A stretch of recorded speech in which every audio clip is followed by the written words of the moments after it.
Chittagong parade ময়দানের মহিলা প্যান্ডেলের মাহফিল থেকে লাখো লাখো মহিলারা মাহফিল শুনে বের হচ্ছেন, সাথে পুরুষেরাও মাহফিল শেষে বের হচ্ছেন। সবাই মিলে আসলে পুরো রাস্তায় মানুষের লোকে লোকারণ্য হয়ে গেছে। আমরা দেখি পুরো রাস্তা জুড়ে আসলে প্রচুর মানুষের সমাগম। মাহফিল শেষ হওয়া মাত্র সবাই বের হচ্ছে, কারণ মা বোনরা সবাই মাহফিল শুনে নিজ নিজ বাসায় ফিরে যাবেন, তাই সবাই গাড়ির জন্য যাচ্ছেন। এখানে দলে দলে আসলে মানুষ এসেছেন এবং এখানে কয়েকটা মহসিন কলেজ, এরপরে এদিকে আরও কয়েকটা কলেজ আছে। কলেজ মাঠে আসলে মহিলাদের প্যান্ডেল করা হয়েছে, পুরুষের জন্য মেইন প্যান্ডেল রয়েছে প্যারেড ময়দান। সব মিলিয়ে আসলে যে পরিমাণ মানুষ আজকে উপস্থিত হয়েছে অন্যান্য এই 3 দিনের তুলনায় আজকে 4th দিনে প্রচুর মানুষের সমাগম হয়েছে, লাখ লাখ মানুষের সমাগম হয়েছে।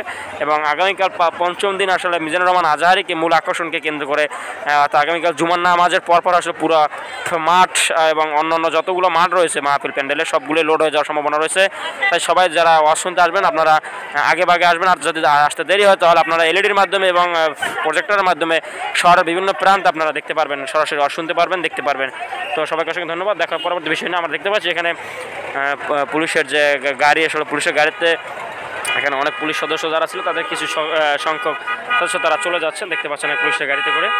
আমরা দেখতে পাচ্ছি পুলিশ ভাইরা এখান থেকে যাচ্ছেন। তো এই ছিল আজকে চট্টগ্রামের সর্বশেষ।